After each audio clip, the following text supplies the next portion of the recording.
Welcome to yet even more stories from the Secret City, ORICL Class 315. Today is February the 16th, 2026. I have a special guest with me today, Dennis Aslinger. And Dennis is going to be talking to us about transportation in the 19th century. But prior to that, I want to tell you about this book that Dennis has written. Okay, it's the Prophet of Oak Ridge Revealed by Dennis Aslinger, and it's about John Hendricks. Dennis is descended from John Hendricks, and he and I go back a good ways. And we started our conversation because of his genealogy research into the ancestry of and the family descendants of John Hendricks. And we've placed a good bit of information online. If you just go out and look for John Hendricks and Ray Smith or Dennis Aslinger, you'll find that information. And I'm proud of the research that he's done. But in the midst of doing that research, he came upon this that he's going to share with you today. And I'm going to let Dennis do that because he introduced that because he has done an enormous amount of research into transportation in Roane County that would not have been uncovered, I'm confident, had it not been for Dennis. So, Dennis, go ahead and share your screen. And again, you all are welcome to ask questions anytime. Dennis won't mind. Just either put it in the chat or make a comment. And if you're not commenting, keep your microphone muted so we don't disturb Dennis's presentation. Okay, Dennis, take it away. Good morning, folks. I got started on this effort as part of genealogy, doing research on my wife's family. She's from Roane County. I'm originally from Anderson County. Um, so I was researching one particular ancestor, and he I found a record where he had a ferry, and that the county um, it was a mystery because the county had abolished his ferry in 1870, and I had questions. Did he ask for him to abolish it? He was retirement age. When did he start operating the ferry? Where was it located? And actually, I never found anything else about that particular ferry. Uh, and I was frustrated because there was no books or anything about ferries in Roane County. Not There weren't even a list, so I had no idea how many there were, where they were located. There were a couple that I knew about, the more well known ones like Senator Ferry and Clark's Ferry in Kingston.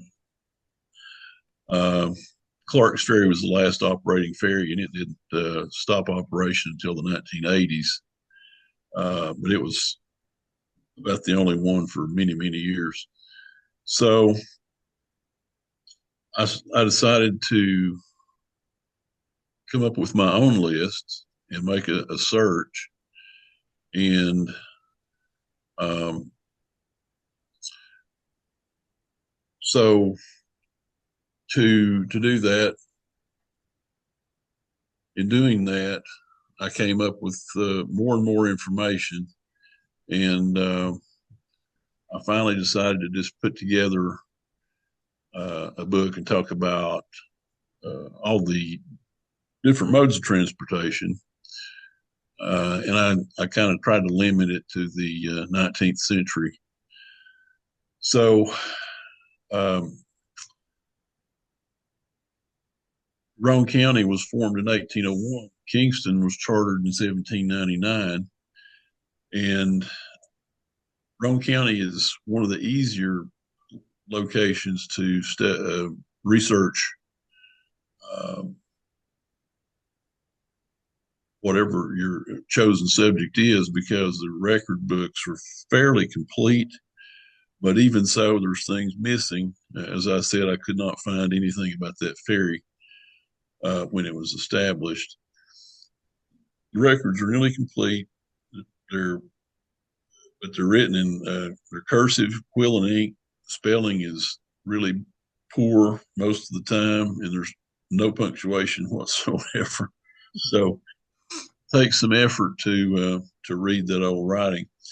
Uh, there are physical books, record books in the courthouse. Records are also on microfilm in the county archives and at the Tennessee State Library. And I did most of my research at familysearch.org. That's the Latter-day Saints um, program or website. And if you learn to use their search tools on there, it's very good. I also use newspapers.com. A lot of things that I looked into in this effort were not just were not in the record books, and had to depend on newspaper reports. And initially, I was looking at ferries, and I thought, well, if I'm going to talk about transportation, I need to start out and talk about the rivers. So you don't need a ferry, unless you got a river. And Roane County is blessed with three rivers. We've got the Clinch, we've got the Emory, we got the Tennessee, and many creeks. One major one is White's Creek. And I talk about where the rivers originate and who they're named after. Give a little bit of information there. The Emory River, named after William Emory, who drowned during an expedition. The settlers in Upper East Tennessee attacked an Indian town in what's now Harriman area, and Mr. Emory drowned while trying to cross the river with carrying all of his equipment. I talk about the tributaries to the rivers, the major tributaries. The Clinch only has one major one, and that's the Powell River, which comes in above Norris Dam a few miles. Talk about the Tennessee. The modern definition of the Tennessee is it begins at the confluence of the French Broad and the Holston on the east side of Knoxville. But until the early to mid 1800s, it was still called the Holston River until it got to where Lenore City is today, at the confluence with the Little Tennessee. And it's the only place that I know of or that I've ever seen where the major river takes the name of a tributary, as it does with the Tennessee, because the Little Tennessee is obviously the tributary, and the main river is the major stream, and yet it's, instead of being called the Holston, it's called the Tennessee, taking its name from the tributary. Don't know why that is, but Little Tennessee got its name from the village of Tanassi, which is located, I think, 27 miles upstream from the mouth of the river, near what's now Vonore. So I started the ferry research by just searching for ferry on the family search website, and got hundreds of hits. And you look at each record, and they have a variety of information. You get the names of the operators, who were their bondsmen. Usually tells which river that the ferry was on. Normally, they were operating the ferry on their own land. Talked about ferriage rates. And a lot of times there are a lot of records where they asked to omit banisters from the ferry boats. It's basically a railing, I guess, to keep people from falling off. And they gave them the names of access roads quite a bit. In those requests, there were requests to erect gates across the roads going to the ferries, which had to do with probably their farm animals, trying to keep them from escaping.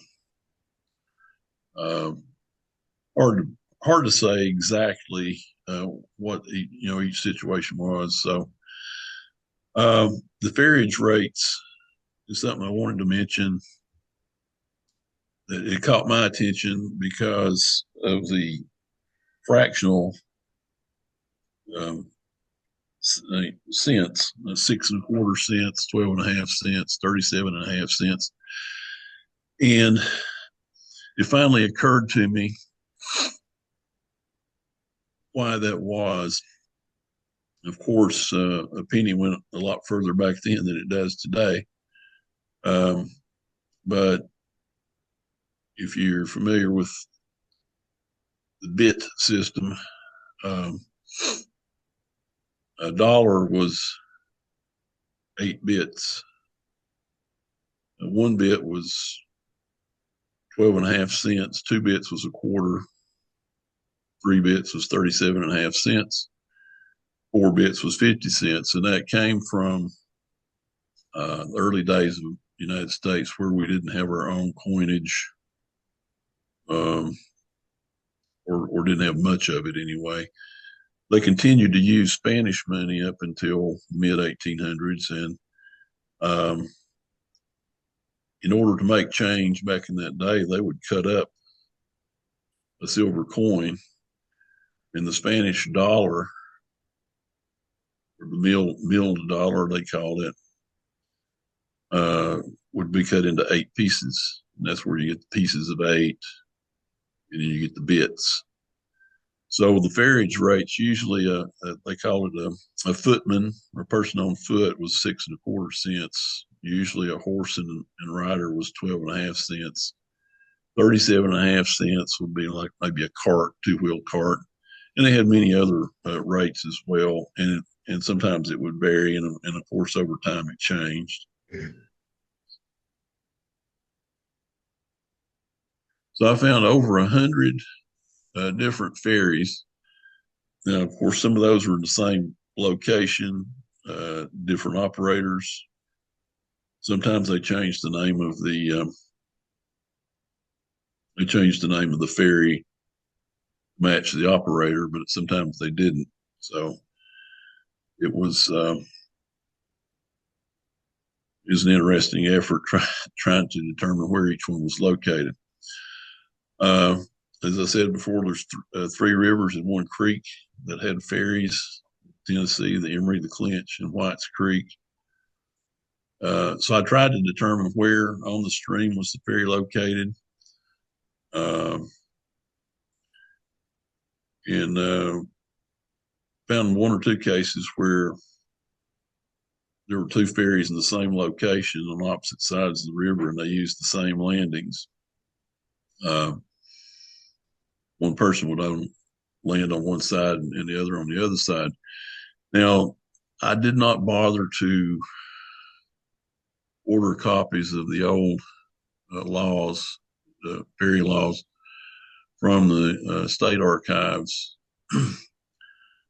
But it was apparent that you could operate a ferry even if you did not own the land on the other side where the landing was. And the landowner there just had to let you do it. But typically it's where there was a road. So I couldn't find any photographs of 1800s era ferries, but here's one from the 1920s in Roane County at Rockwood Landing.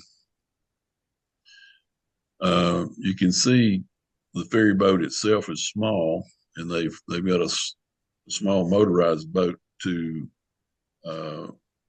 push the ferry boat across the river. Um, in the old days, there was usually a rope across the river, and the ferryman had to pull the raft across the river by his manpower alone. Some places had uh, ferries that had a horse or a mule that would walk on a like a turntable thing that would pull the raft across. But I never found any indication that we had any of those in Roane County. Um, Sometimes the raft would be, or the boat would be poled across the river using poles, um, but usually it was a rope. Um,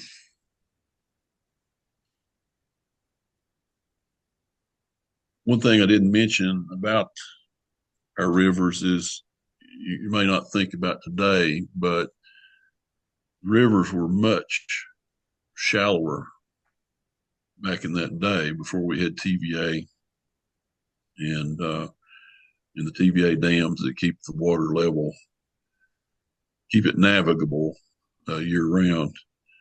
Um, there were lots of places, especially in dry weather, where you could just walk across the Clinch River, and I'm sure the Emory as well.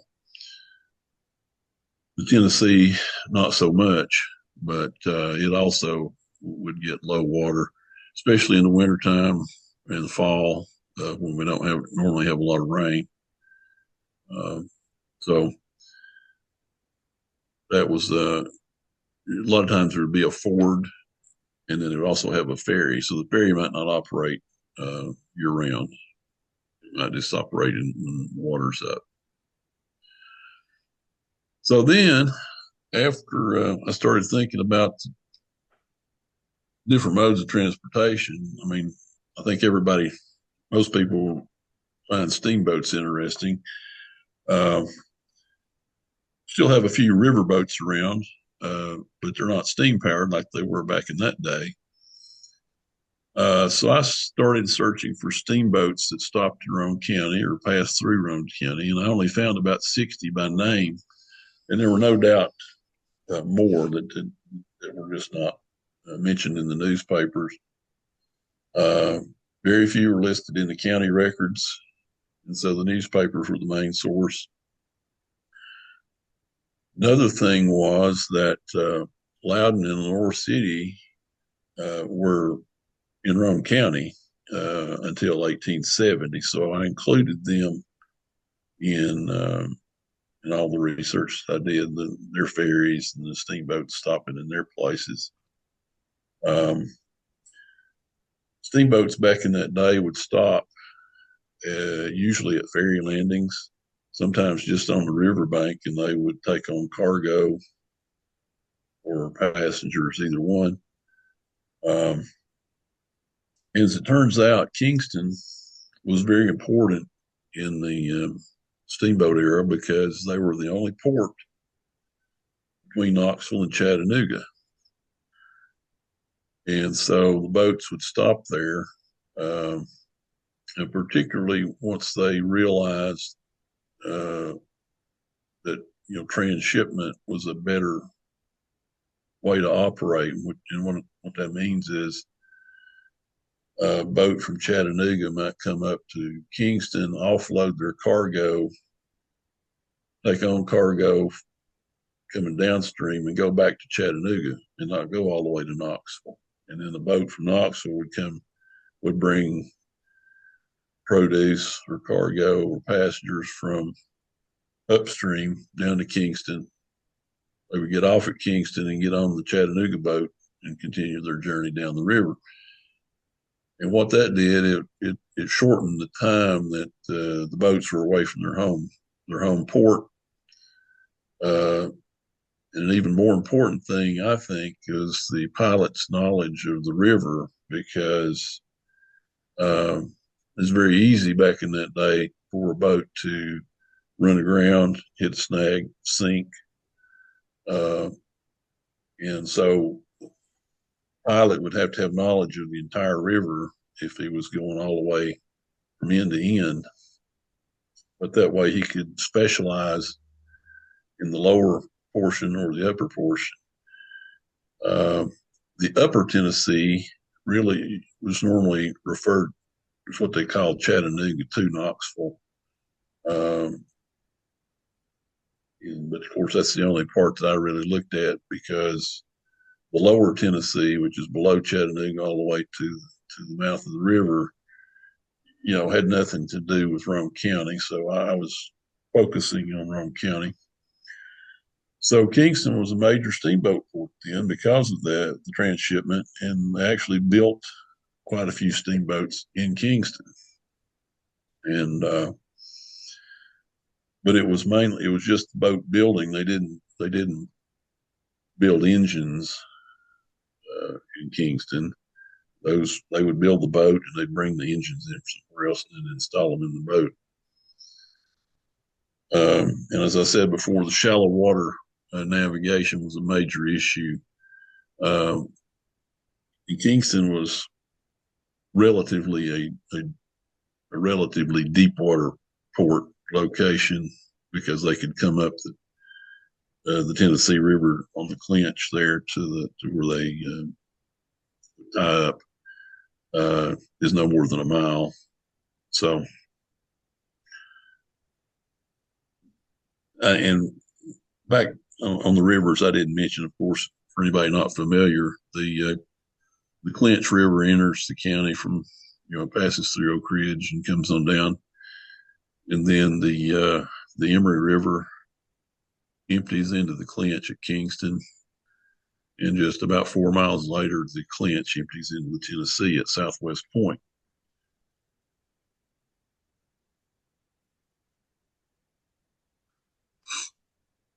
Now there were steamboats on the river before the Civil War. The first one to make it past the Muscle Shoals down in Alabama and come up to Knoxville was called the Atlas. I think it reached Knoxville in 1828. And in the 1830s, there were a few boats on the river, and there were more over time. Didn't seem to be a large number before the Civil War. But during the Civil War, the Union Army, um, when they took control of the area, they appropriated all the boats, steamboats, and made gunboats out of them. And they built a lot of gunboats themselves, and they controlled the river that way.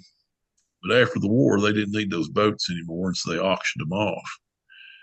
And most of them were taken out of the area, but a few of them stayed on the Tennessee River in the Knoxville, based in Knoxville and Chattanooga. Uh, and after the war, Northern capitalists financed some boats, but there were many that were locally financed and were homegrown boats. And so, in addition to low water being a problem, you would have flooding, and which was a big reason we had TVA was flood control. Back in that day, you just had to live with it, and when water was high, the boats were able then to go in places they couldn't go in dry weather, and they would go further upstream. Um, the Clinch is very shallow, was very shallow, and they couldn't go very far up the river uh, unless there was spring flooding. And it was rare that one could go as far as Clinton. They did a few times, and actually one time the steamboat made its way all the way past Clinton up to the Powell River and went 20 miles up the Powell River. And that was a very small boat. So it was one of the smallest ones on the river. and that was I think it was called the Dixie. Um, but in 1867, the Tennessee River flooded, and the water was so high that the riverboat or steamboat Cherokee, when it arrived at Washington Landing in Ray County, uh, which was about a mile from the town of Washington, which at the time was the county seat of Ray County. They just cruised on on up to the town and tied up the boat and went to some higher ground and had breakfast before continuing down the river. And they gave the locals free rides around town on the boat before they headed on to Chattanooga, and then helped rescue people that were stranded by flooding.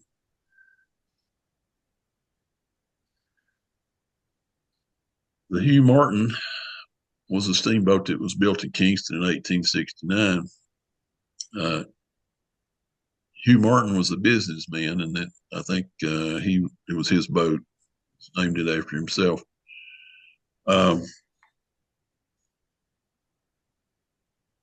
they used steamboats to carry the U.S. mail quite a bit in that day, and they had contracts and they had to be on time.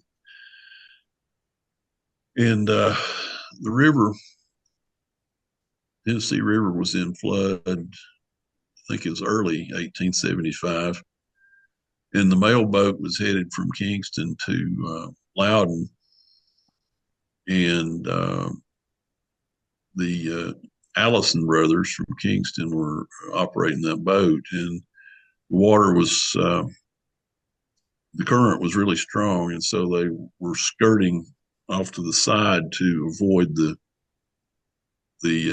swiftness of the water in the main channel. And they got a little too far to the side and ran aground. And then the water started receding really fast, and they were left high and dry. And they were at least a couple of hundred yards from the river. And so along came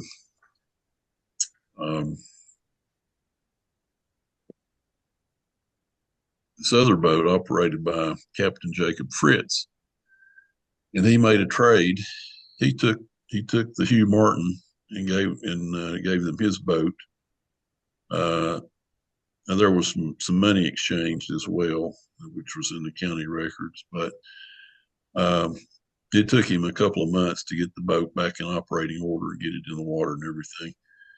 And not long after that, in August of 1875, they were at Washington Landing in Ray County when their boilers exploded and killed 4 people, including the captain.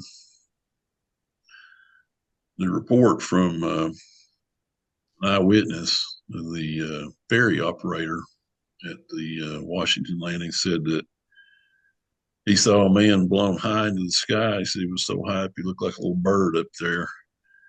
And that was the captain, and they didn't find him for several days. And but they did find him. He's buried in Kingston. There were several wounded. But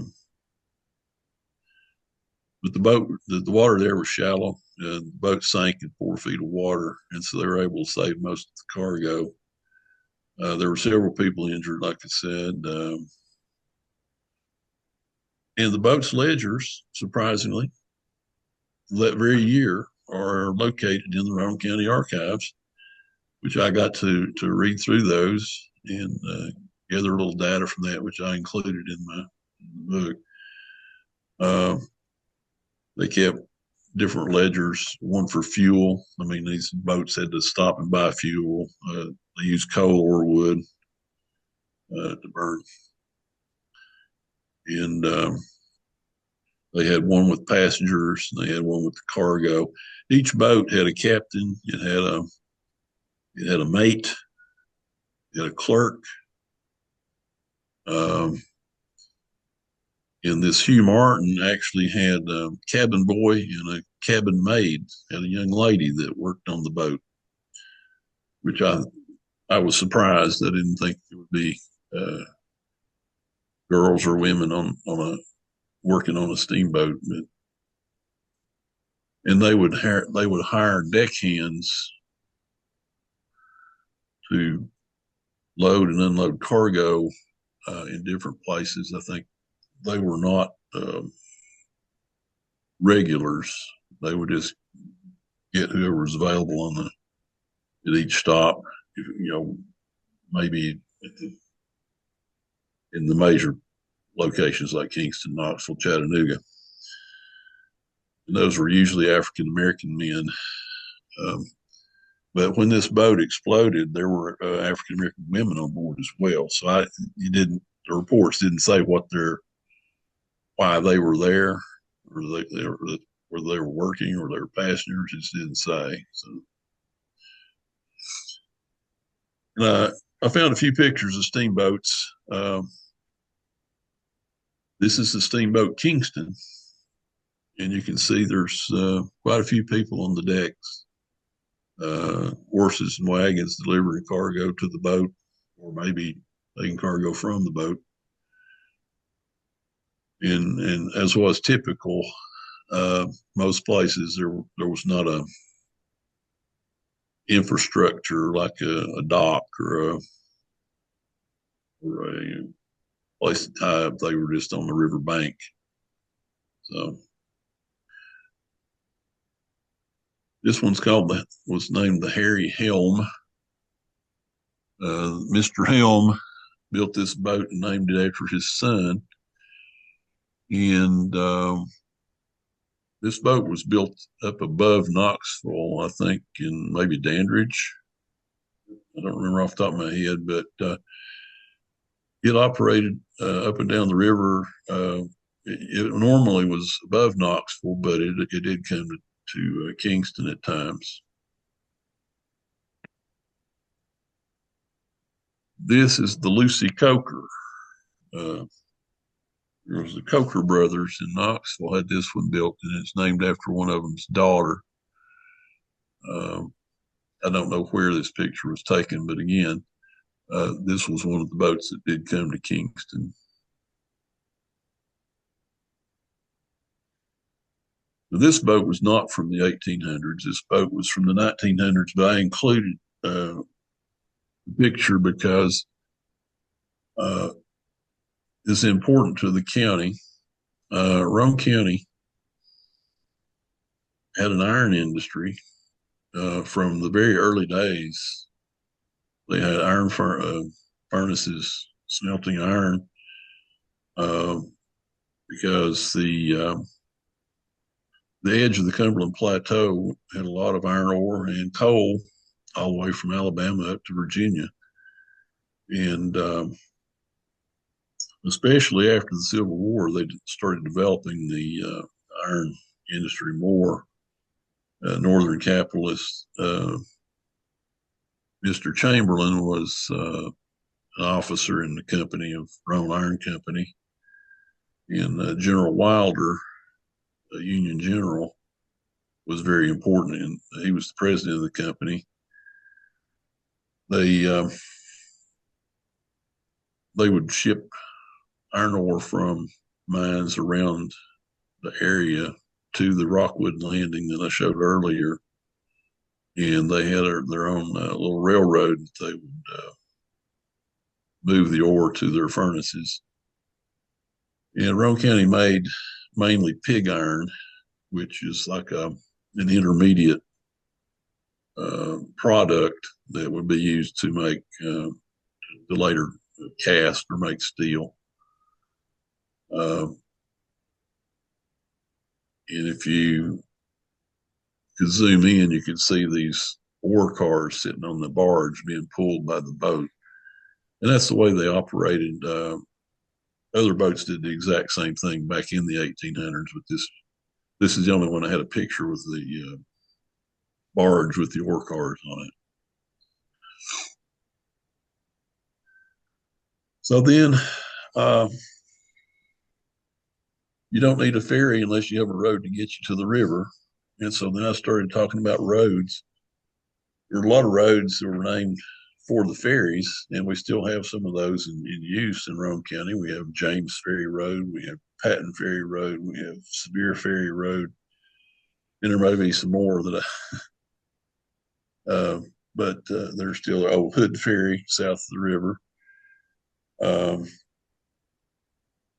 and there were a lot of requests, like I said, in the records where they were asking the county for permission to put gates across those roads in order to control their livestock. Um,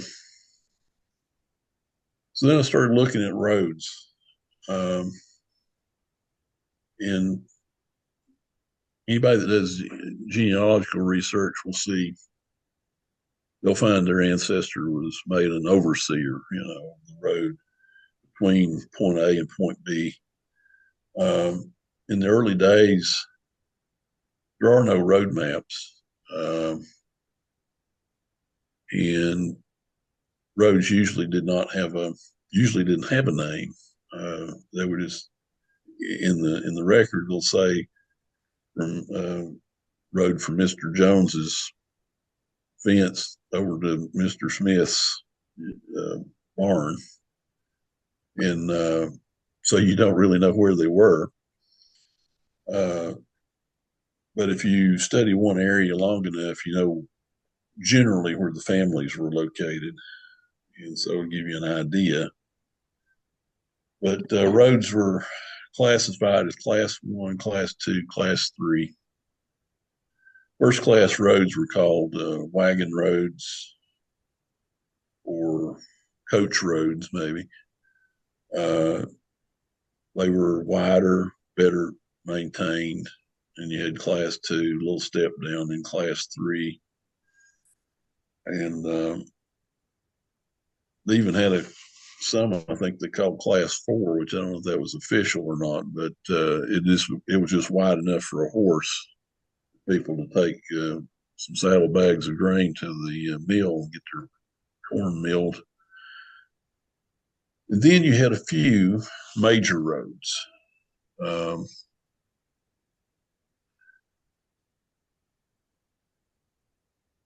well, let me this first bullet here. There were complete road lists made in 1819 and in 1900, and I transcribed all those out of the records.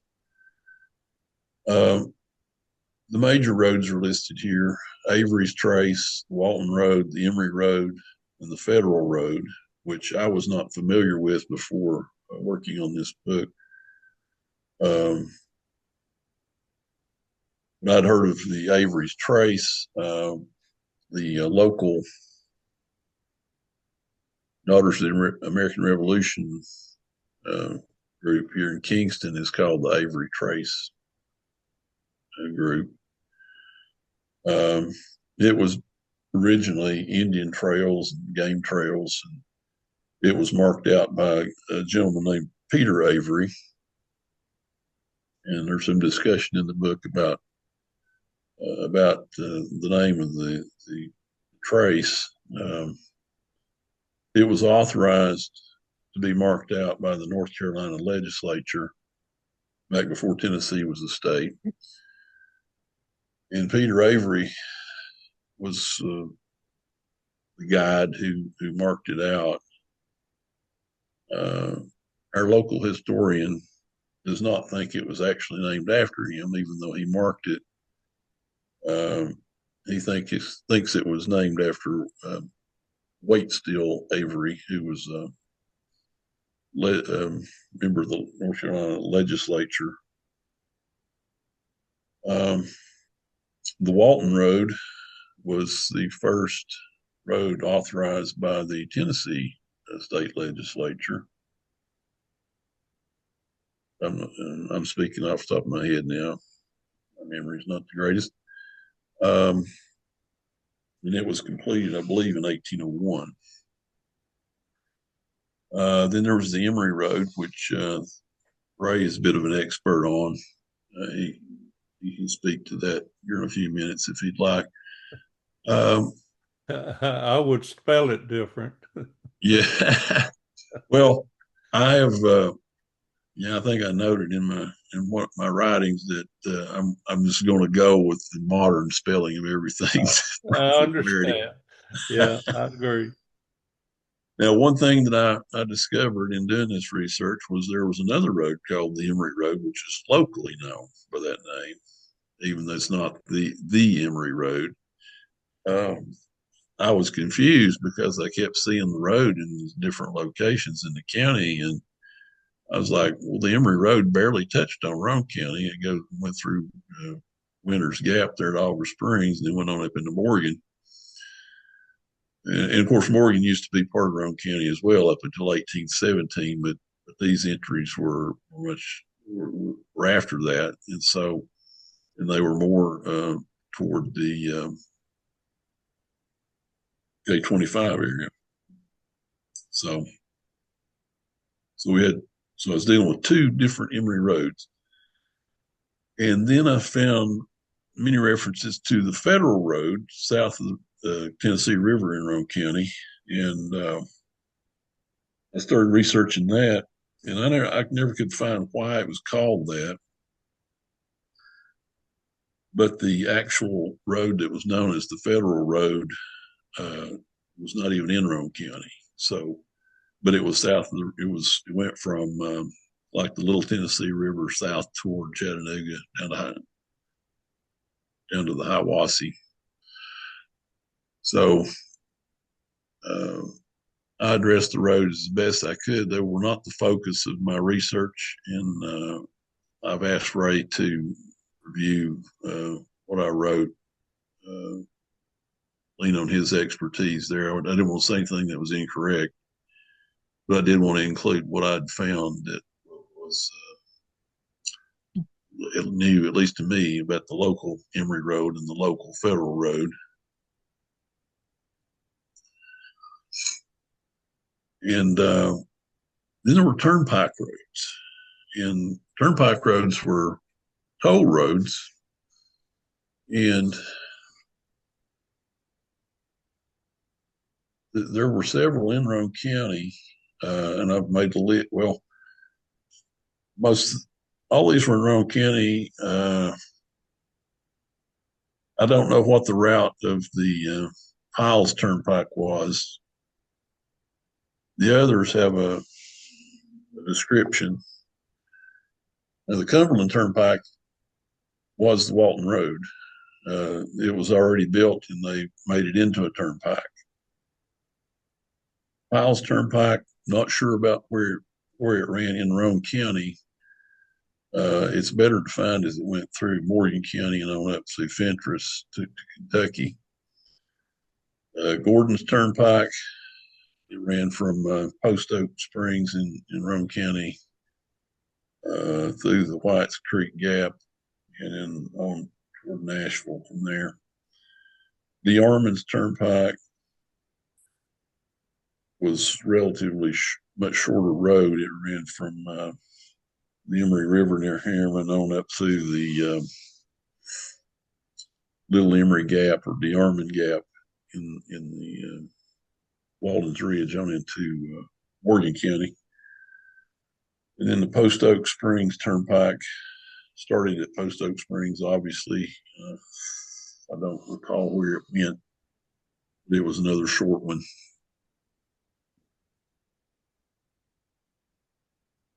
So then we talk about bridges. Um, Ferry boats are kind of a choke point for travel because you got to wait on the boat to get there, and then the boat crosses, and you got to wait for it to come back to get the next load. Can't handle a lot of traffic, and so people started wanting bridges. And early on, there were bridges over small streams that were just built out of wood. Just local people put together a bridge. That was part of their duty as a road overseer was to bridge some of these small creeks and streams. But you couldn't do that with the larger rivers, larger creeks. You needed some expertise, and starting in the 1870s, they started hiring these northern companies, mostly northern, to build steel bridges across the streams. And the major rivers didn't start getting bridged until even later. The Emory River was bridged in 1892 after Harriman was built. The first bridge across the Clinch in Roane County was in 1898. The bridge decking was wooden boards at the time, and it was illegal to drive fast on the bridge with your wagon or whatever. Back then you didn't have speed guns. They didn't. They just knew you were driving too fast, and there were people got arrested for it. And then in 1931, I included that in the research because that was when they finally bridged to Tennessee, and they replaced the 1898 Clinch River Bridge in 1931. Where was the Clinch River Bridge? It's just the 1898 one was just south of where the existing bridge is now, half a mile maybe, no Okay. more than that. Um,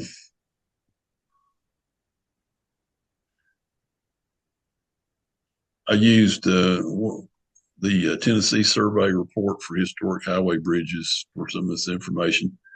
This last bullet I included, I just saw this just a week or so ago, and I was just really impressed with this Calvin Sneed guy. The title was Calvin Sneed, Bridge Hunter.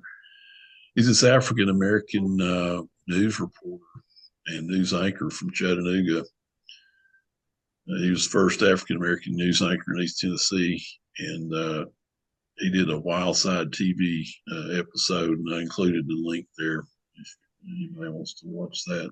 I enjoyed it. He also published a book with pictures. This is a bridge over the Paint Rock Creek by Champion Bridge Company, built in 1889. It was in the state-produced book about the historic bridges. Champion did a lot of bridges in Roane County. That's what the bridge looked like that was completed in 1931. Now, this bridge was modified later in the 20th century when TVA built the dams and they raised it up higher. So I think it's the same bridge we have now, but it's different. Then I moved on to railroads. Um, there were two railroads that came in Roane County before, two major railroads. One was the East Tennessee, Virginia, and Georgia Railroad, which crossed the Tennessee River at Loudon in 1852. That was the only one in the county before the Civil War. Then, After the Civil, yes. before you go to railroads, I have a question in the chat, and it says, "How did the bridges affect riverboats?" Uh, well, the bridges over the major rivers didn't get built until the 1890s, and so they were high enough for boats to go under. Uh, Something that I thought about a lot when I was first looking into the ferries was how did the ferry boats, their cables affect traffic coming up and down the river? And I think what they did was they lowered their ropes, and the bridge and the boats could go over them. Um, but Anyway, railroads. Cincinnati Southern was built in 1870 and finished in 1879. Cincinnati Southern didn't like having to ship, or merchants in Cincinnati didn't like shipping downriver to Louisville to get onto a railroad, so they just built their own away from Cincinnati to Chattanooga, and it passed through the Emory River Gap at Harriman, and we had two short line railroads. One was serving the Rockwood Landing to Rockwood, the riverboat landing there, And it would ship not just ore, but passengers and other stuff as well.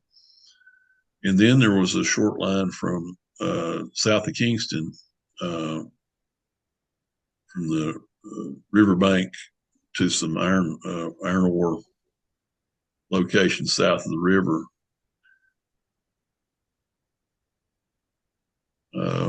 There were several other railroads. Walden's Ridge Railroad ran from Emory Gap near Harriman to Winters Gap, which is Oliver Springs. And then the Tennessee Central was completed coming in from the west right about 1900. And it cost a lot of money to build, and it never was very successful. The Harriman Northeastern was built in the 1890s, went from Harriman to coal mines in Morgan County. And several other roads were chartered, but they were never built. They just, I guess, undercapitalized, or it was real cutthroat back then. These larger railroads would use legal methods to block smaller roads from being built. And I was able to get some pictures from the Roane County Archives. This is approaching Harriman from the west. You can see Harriman on the hill in the middle, across the river. In the foreground on the right is a signal tower. There's a locomotive sitting at Harriman.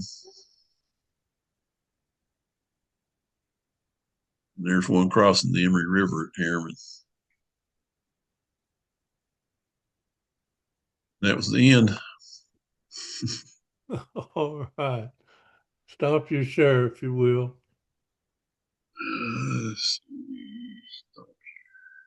All right. Good deal. Now let me get us back to the gallery view. Now, what questions do you have for Dennis? What would you like to know about his presentation that you could ask him a question about?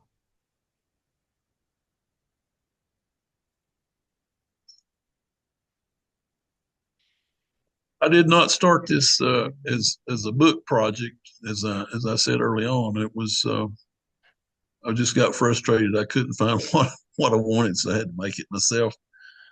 Um, it just kind of grew.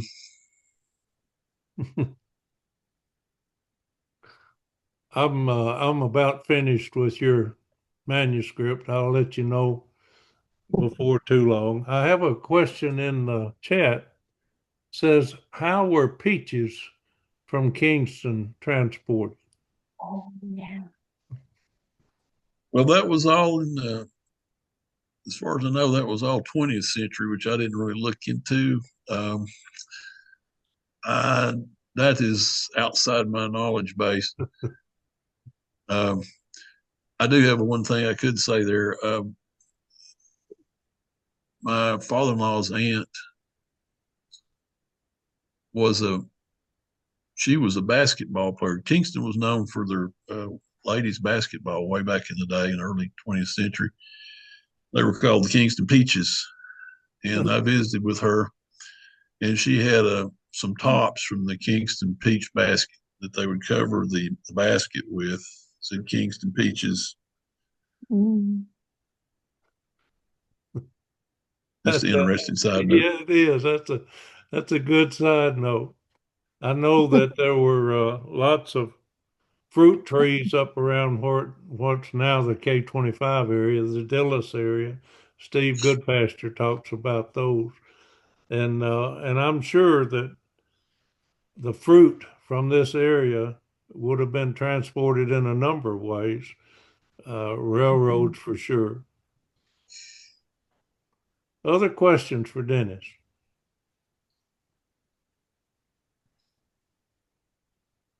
Curiously, Kingston never did get served by a railroad. You raised your hand. Go ahead and comment. Oh, this is Richard. I wanted to. I'm always interested in railroads, and we did some railroad traveling around the United States, but now you can't really go, there's only so many lines that you can actually ride on the rails. And it's disappointing that they didn't keep up railroad connections as much as we have. So you speak on that. Well, I kind of talk about that a little bit in the book.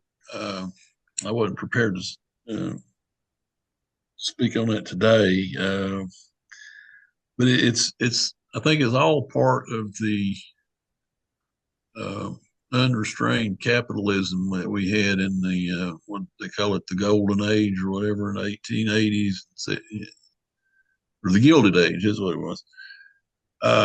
Robber barons. Uh, it was, like I said, it was very cutthroat, the railroads, and it was all about who had the biggest railroad, and they kept buying up and buying up, and they would buy up the railroad, the smaller roads, and then close them down. Uh, they kept out competition, but then they didn't serve the public, and that's where our railroads went. Uh, I enjoyed rail travel. We went to England last year in London, and the tube system, and we went out several places on the railroad, and it was just very efficient, really nice, not having to drive. And I wish we had it here, but that's I think that's the reason, was the unrestrained capitalism. There was no way for the smaller roads to stay in business. In particular, the Tennessee Central that I mentioned, it ran from Nashville all the way to Harriman, and when they finally had to sell the railroad, three different larger companies bought sections of it. And the first thing that they did with the section from Monterey to Crab Orchard was they just pulled up the tracks, got rid of it. The only portion of the Tennessee Central still in use that I know of runs from Crab Orchard to Rockwood, and it's strictly to carry the limestone from the mines there at Crab Orchard on out to the main rail lines in Rockwood.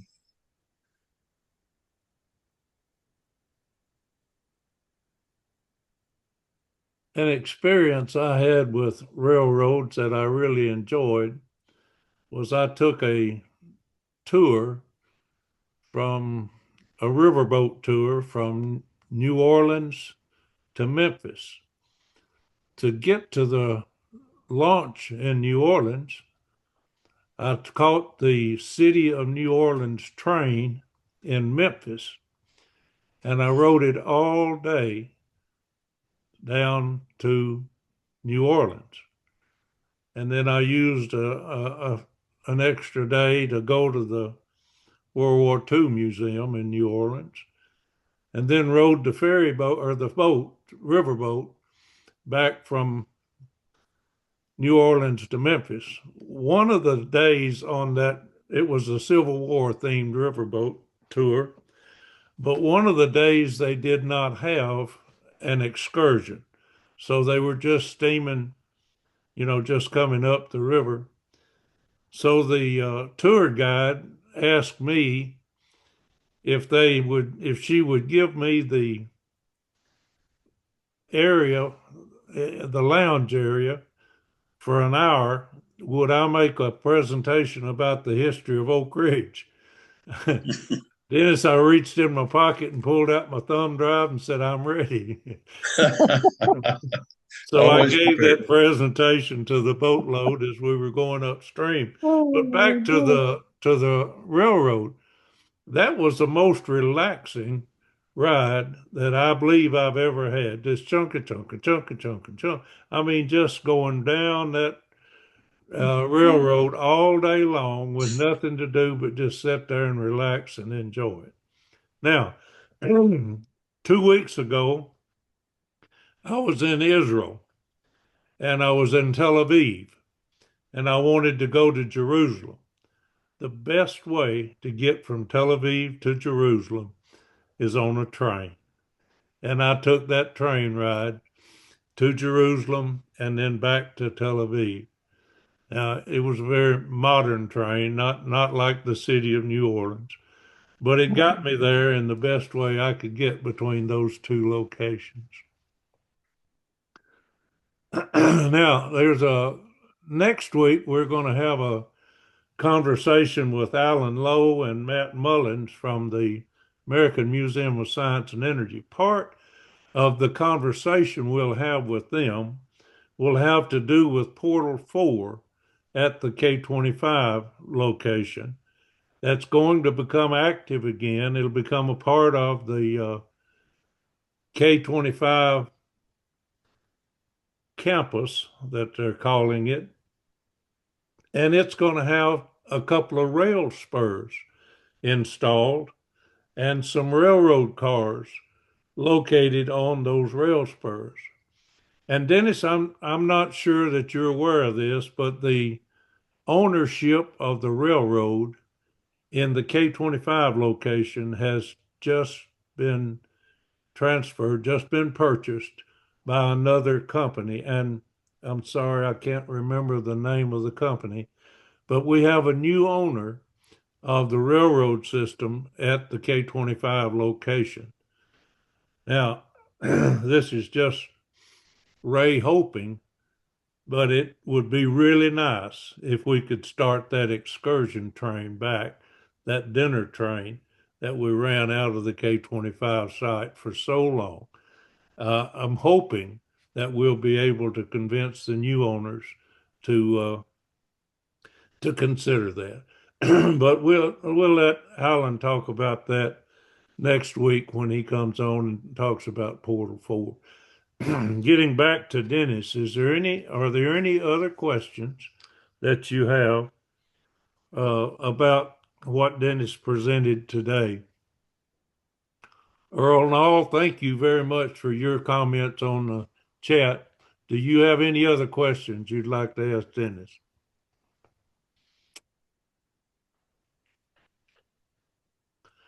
Anyone else?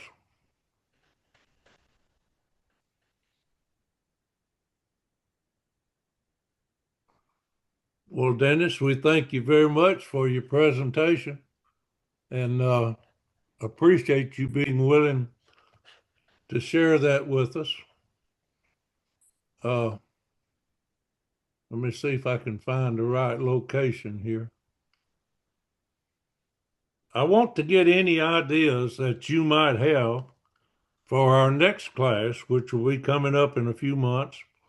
I've got next week's taken care of, but if you have anything you'd like to see me discuss, or find somebody like Dennis that knows more about it than I do to discuss, I'd be very happy to do that. And I would entertain any comments you have right now. If you've got thoughts, we've got a few minutes. I will put this up on video and it'll be posted on YouTube, and I will send you a link.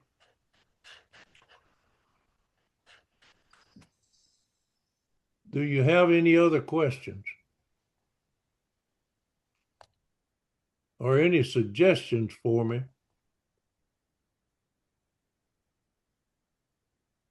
I think I can show you. Don't see it.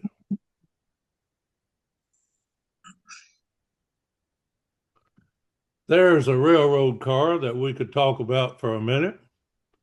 That's at the K25 site. It was built to transport a miniature submarine from Oak Ridge out to Idaho. You can see the cone shaped here where the submarine was in the front, and it laid on these rounded supports. And that little miniature submarine was named the Steelhead, and it was used to do some tests on submarines out in a very deep lake in Idaho. And then, of course, the railroad car was brought back here to Oak Ridge. It's my hope that we'll be able to display this car down near Portal 4.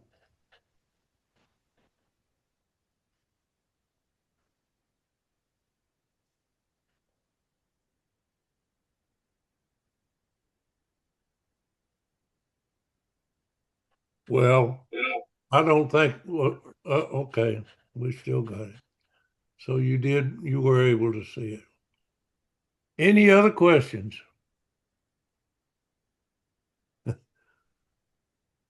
Earl, it's good to see you on here. Thank you for your questions. Anybody else got anything for Dennis? Well, come back and join me next week, and we will have Alan Lowe and Matt Mullins, and they'll talk about all the things that are coming about out, especially out at K25. But there's some other things that are going on across the city that I think you'll be interested in. I might mention that we are producing, actually, Carolyn Krause is producing a series of 5 historically speaking columns that talk about what I presented last week, the new nuclear renovation or renaissance that's happening in the city of Oak Ridge. All these new companies coming in. And I don't know if I can show it to you easily. Let me see if I can. The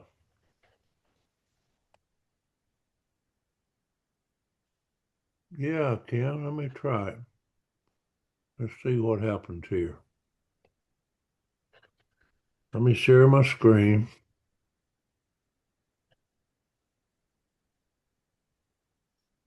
Share that. Move it over. Get rid of that. I think you can see that. Tell me if you can. Can you see that photograph of? Yes. Yeah, you see that mound of sawdust. Look, let me move right here. This is a wider area. This is where the Oklo Corporation is building their facility at the K25 site. They're beginning to clear the area in anticipation of the construction. That kind of shows you what's going on there.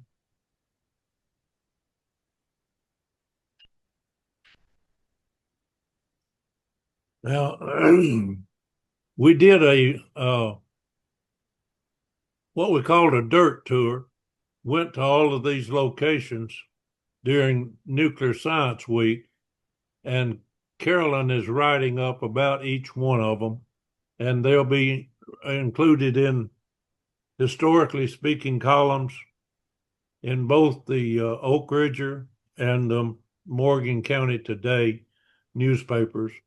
I think I put one in last week. There's one coming out this week, and then there'll be 3 more. So over the next 4 weeks, you can see some real in-depth knowledge or information about these new companies that are coming to Oak Ridge. All right, anything else before we wrap up? Dennis, again, thank you very much for joining us, and I'll post this recording and send a link out to everyone when we get it done. Thank you for joining us. Come back next time.